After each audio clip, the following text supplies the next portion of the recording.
Our first speaker is Francesco, sorry. And he will tell us about BI for ants. Is that it? Okay, that was the second part of the title. Okay, hi, my name is Francesco. I'm, I don't know anymore what I have to say. I'm a BI architect at Zalando. I'm interested in solving interesting problems. And I would like to have a couple of people helping me to solve less interesting problem, automate stuff and do nothing to deliver more, because I'm quite lazy. Let's see. Let's start with, okay, how we are scaling our data infrastructure in the fashion world at Zalando. I tried just for you this presentation a couple of weeks ago in New York. These people, I don't know, they liked it, I don't know. So I don't have to ask you what is Zalando because you are at Zalando. You know Zalando because you are in Germany. You probably shopped at Zalando. We did, this year, we celebrate our 10th birthday, anniversary, whatever it is. What you don't know probably is that before starting Zalando, our founders, they try to start, they try to do multiple ventures. Let's say they were entrepreneurs, so they try to build, the last thing they tried before Zalando was to build a social network in South America. And then when you think about two German guys go to South America and try to have people socialize, doesn't look like a very good business plan. But I mean, at the end, it worked out. So this is Zalando. You know what we do. I mean, we started selling shoes on internet. As you probably noticed, I'm Italian. So my idea of German people selling shoes on internet was this. Incredibly, it worked out. So these are some numbers that you will try to remember, but it's not important. The important thing is that Zalando is growing very quickly, and we are planning again to double our revenue in 3 years, actually. So this was from last year, and we are on track with this target. This is a bit of history of Zalando. So Zalando is now present in 17 countries in Europe. The thing I want to share with this slide is the fact that Zalando didn't start with the idea of being just a website to sell flip-flops. They started with flip-flops, actually. But the idea is that, as you can see, already 2 years after Zalando was born, we started to produce our own stuff, our own brands. And we started to do the development in-house. So we started as, was a startup. They used Magento to have an e-commerce website, and then they decided to start the development in-house. Then they started in 2011. There was the first warehouse for Zalando. It was not even completed. They already decided to build a second one because they were growing. There was a lot of, from the beginning, Zalando was in some way, there was the right choice to start, the right company, the right startup at the right time. It was the crisis. So people didn't have money. They wanted to buy it cheap. They went on internet. Zalando was even able to buy TV ads for cheap. We have a Zalando Media Solution now.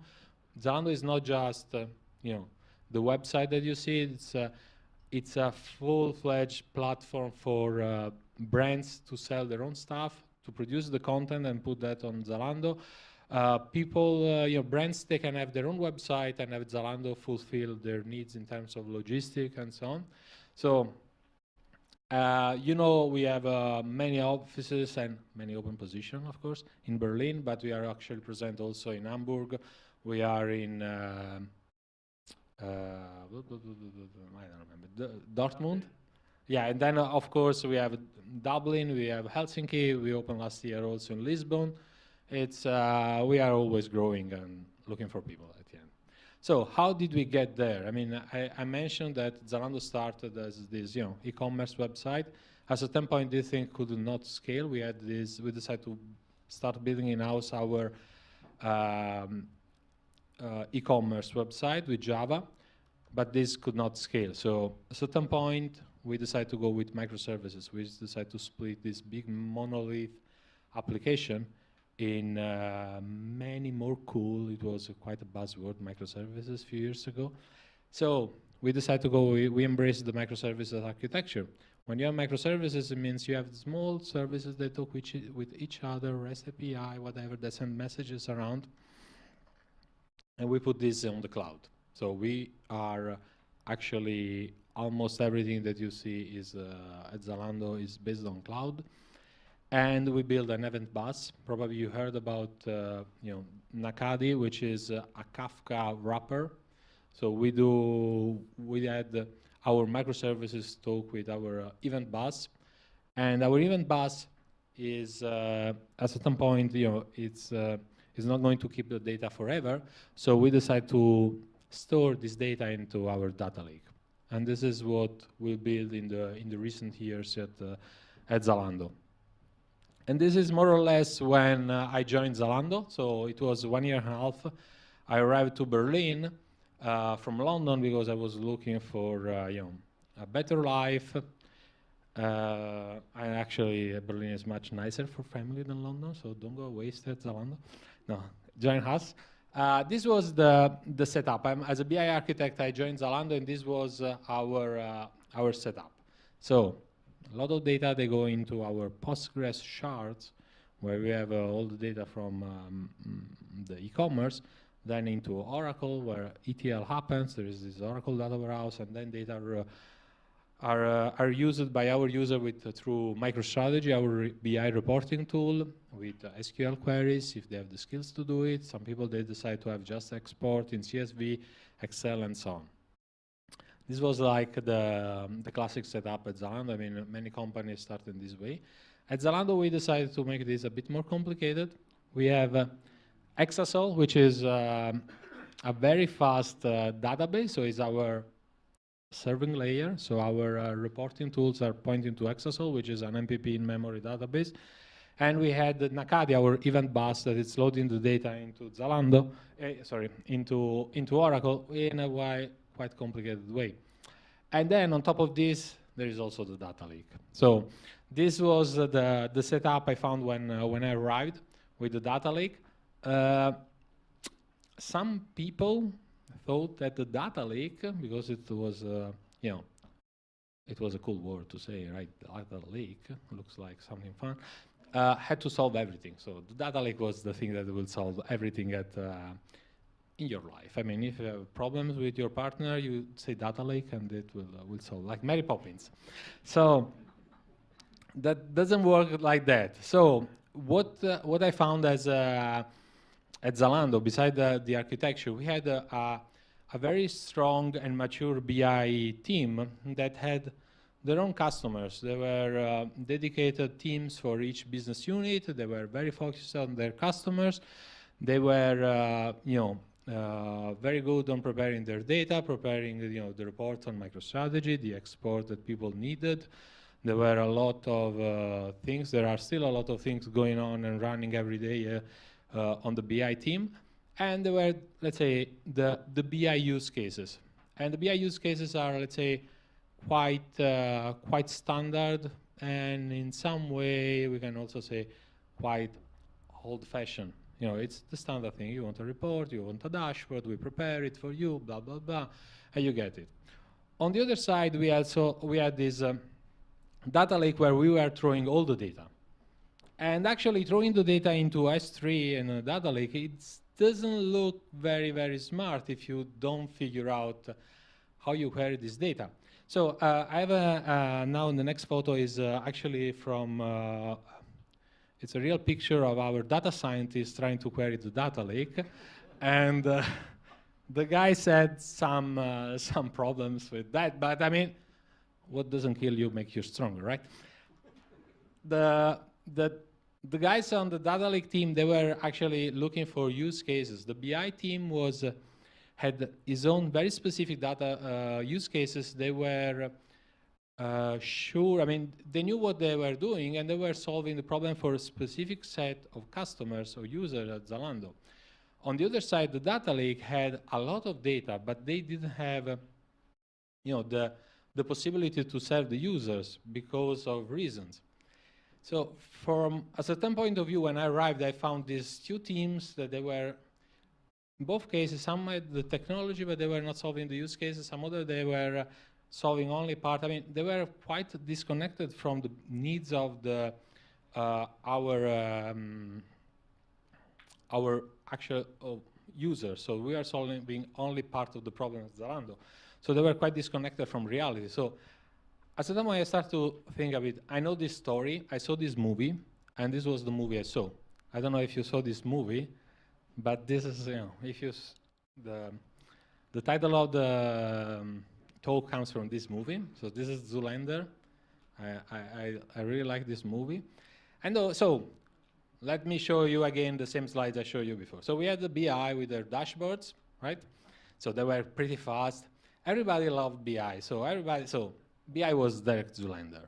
So on the other side, we had the cool, you know, the new kid on the block. So Hadoop, it's so hot right now. So everybody has to, you know, it's so hot. It's the data lake. It's so hot right now. And then we have this kind of stuff. You know, I was looking for, you know, I watched the movie again to get some nice screenshot. Do I know what task I'm running? No. Do I know what I'm doing today? No. This is a map-produced job, actually, you know, because they have no idea what it's running. There were a lot of quotes from Hansel about whatever big data tool you pick. I don't know, Dremio, Yarn. Dremio is it's a hero of mine. I don't use it. I don't know what it's about. But just the fact that some people developed it, I respect that. So this is, I mean, for a certain point, coming from a BI background, this was my understanding of how big data world works. So at that point, I started to ask some questions at Zalando and say, guys, why don't we have, for example, our reporting tool on top of the data lake? Why we don't do reports there? Why, for example, we don't use the data from the data lake? Why we copy the data actually from Oracle to the data lake and not vice versa? Like, so I started going around and talking with people, trying to understand what was how we ended up there. What was the story behind the situation we had? And in the meantime, Zalando was not stopping. Every year at Zalando, we have target goals, OKRs that we want to achieve. And for example, we want to have our company able to leverage machine learning, AI, data science, because it's the new so hot thing right now. Okay. So we decided that we needed to do all these things. And of course, we don't give up. We decided, I mean, we have to do this. How we do this? I mean, we decided, first of all, what will be our target architecture. So we want to have an architecture that it's scalable. We can use for more data, for more use cases, and for more people, because more and more people are interested in our data. More and more people are getting familiar with SQL, with machine learning, and more people know that we have data at Zalando. So this is our target architecture, which is, to be honest, nothing strange in 2018. I mean, our idea is to get our data into the data lake from our event bus. We still have some legacy processes populating this Postgres database. We want to transform everything in event-based microservices. And then we want to serve this data with a speed layer that can be Exasol for interactive query, or if you need to do quick reporting for BI. Or we want to have Presto, for example, for our data scientists. The way we want to analyze, we want to build our ETL or data pipeline will be through Spark, because, again, is the standard at the moment. So, beside to get here and why we want to do this was the result of deciding what are the principles that we want to follow at Zalando for our data infrastructure. So the first one was to democratize our data. So we want to have everybody in the company be able to access our data. Let's say if you are GDPR compliant, if this is allowed and everything. So the data lake is the right place to put all the data. I don't want to have all my data into database because it's not going to scale, and I cannot scale the use case. At a certain point, whatever database, an MPP or there will be a bottleneck in terms of use cases that you can use. But I want to have everybody able to do that. Do not reinvent the wheel. At Zalando, we gave autonomy to teams, and a lot of teams, they were doing twice the same thing. Sometimes we were also, for our processes, building new solution just because we had a lot of engineers and they get bored if they don't do anything fun, and we have to stop that. I mean, guys, there is already someone else that did an open source project. Maybe there is some other solution. We have to go in that direction, and making, and selling more shoes at the end, because that is our mission. This is the way we make the money at Zalando, and become more customer centric. We cannot decide that there are some people we don't want to serve. We will serve data to everybody in the company. If BI is preparing, for example, some aggregated tables, these tables will be available to everybody that has the rights to see this data. It's not like we serve only someone in Zalando and not everybody. How we go there? What are the steps to go in this direction? How we transform our architecture in this in the last slide of architecture that I showed you. First of all, we start connecting things. I mean, we can do microservice on top of the data lake. There is no technical reason why we cannot do that. We do it. We can connect our AWS with our data center. We do it because this will open more possibility for everybody. And we started to do this. To do that, also, we had to challenge decisions that were made in the past by people that were not aware of all the possibilities, they were not aware of all the use cases. Some people, they just followed what was presented as let's say, the right solution. What was the right solution 2 years ago? Maybe it's not the right solution today. We have different use cases. We want to do more. And so we had to fight for this internally at Zalando, but I mean, we knew that this was the right thing to do. So we challenged, and it was difficult sometimes. It was painful because not everybody working in IT is very social. Let's say it's a bit difficult sometimes to communicate, but that was fine. Another thing is, if we are really a cloud-based company, even if we are going to use tomorrow Google Cloud instead of AWS or Azure or whatever, Alibaba, we need to know the tools that we are going to use. We need to know the cloud. We need to know better AWS, leverage all the tools that are there before starting to, again, reinvent the wheel. Let's learn how to use this properly. In terms of tools, this is, I put this picture here because this is one thing we were doing wrong at Zalando, for example. What is the best tool to put a nail in a wall is a hammer. But what is the best tool to take out a nail from a wall? It's still a hammer. We were using only partially the functionality of our tools. And there were a lot of other things we could do. With a very little effort, we could get a lot of low-hanging fruit. We are still working on this. And we are going to use our tool more and more and use all the functionalities that they offer to us. Of course, the business intelligence team had to change their attitude toward the customers, the users that we have at Zalando.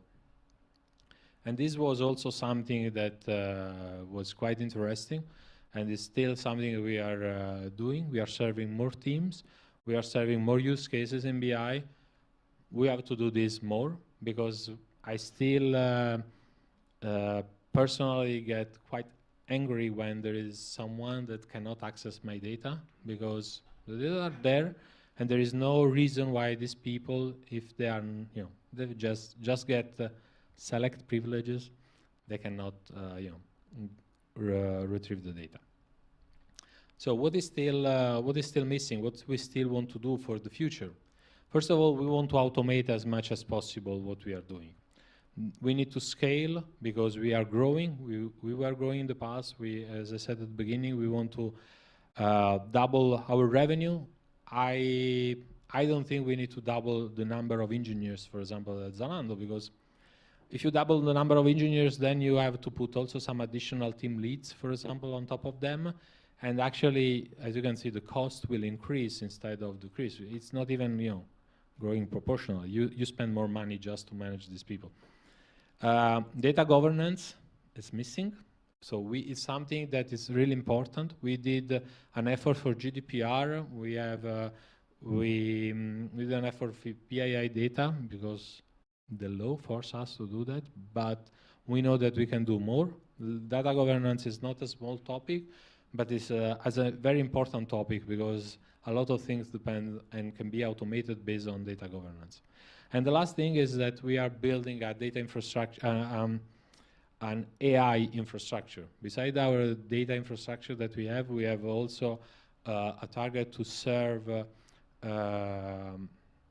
our data science team, or let's say better. There are a lot of teams already very mature in terms of data science at Zalando. I'm thinking about the search team, personalization, sizing, pricing, and forecasting. There are a lot of teams that are very mature, but there are a lot of other teams, they don't really know what is data science. They got some, let's say, high-level trainings, but they don't know how to start. And we want to provide, for example, an infrastructure that can help these people to jumpstart their machine learning processes. They can start thinking about how they can leverage, I don't know, TensorFlow, algorithms, whatever. Let's be honest, statistics, because that is it, and get more value for the company. So these are our targets for the future, and I don't know, disclaimer, because if you have questions, feel free. I will be around. I'm still here. I don't know if I have time for questions, but yeah, thank you.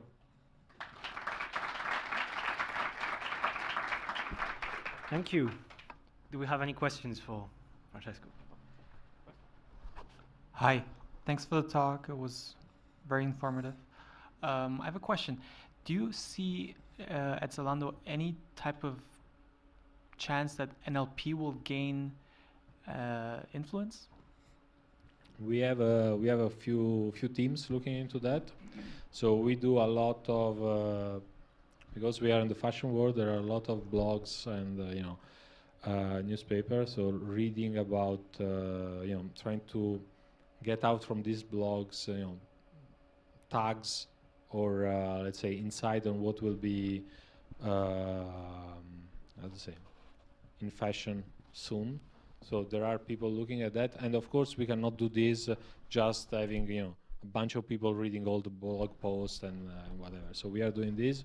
We have in Dublin data science teams doing, for example, even from Instagram, extracting a feature from the picture that people are posting, or looking into what is posted on the website. So it's on like a magazine website. So it's not just about NLP, I think, but it's also about using the images and so on. And I think that is it's quite important for us, for our buyers, for example, to know in advance what will be in fashion soon. I cannot go more in details here, but I can, if you are interested, there are for sure a few people in Zalando that shared in different conferences about NLP. So. Yeah, adding to this, we are in the search team in Zalando. We are doing massive NLP data science and NER, name entity recognition, related to like full text search in general. Adding to like what's Dublin team and Helsinki teams doing related to analyzing the actual article data or fashion blogs or something like this. So maybe feel free to reach out if you want to know more about our full text search NLP data. Thank you. Any other question? Yes. Hi. In the architecture, so we were using Presto, right? So is there a reason that the Athena was not used in place of Presto? assuming that you run that on AWS? Yeah, I think it's again. I mean, when we started, Athena was not yet there, and also was let's say we looked into that, but I don't know if you are familiar with Athena. At the end of the day, what I heard is that it's just an implementation of Impala. So we are quite happy with Presto. We know that there is a lot of effort in the community, in the open source community on Presto. We are looking also in other solution to speed up our Presto, because we want to make it faster. There are other companies, for example, working on different data table formats. For example, Netflix is create this new table format called Iceberg that works quite well on top of S3 with Spark, and they also have this on Presto, but it's still not publicly available. And we are we are trying to catch up with that. As soon as we are already in contact with them. We are trying to as soon they publish the pull request, we'll be quite happy to experiment with that also. Okay, so you have an integration to Iceberg from Presto? Not yet. So we don't have Iceberg yet. Okay. More questions? Yep. Hi. At some point, you transitioned from SQL-based SQL databases to a data lake. What were the biggest challenges during this transition? Okay. The biggest challenge, let's say, on the management point of view, was we have a lot of PLSQL experience and a lot of PLSQL guys, let's say, and how do we bring this to Spark with Scala and so on. The good thing with Spark is that there is a Spark SQL, so because most of our PLSQL procedures were just starting some queries one after the other, we could do the same with Spark SQL. Also, we went with Spark provided by Databricks, and we are quite happy with that because we can use notebooks, and SQL, let's say, is a first-class citizen in the Databricks SQL. Of course, you have to do things in a different way. We are still migrating part of our ETL to Spark, but sincerely, from my point of view, the management was more worried than the actual developers. The guys, even with a lot of experience in Oracle and PLSQL, they were quite happy to do something new, to learn something new. I personally, I would like to have this on my CV if I was a PLSQL developer moving to big data technologies. But actually, for them was also interesting. I mean, it was finally something new, and it was for me, because I mean, I arrived 1.5 years ago.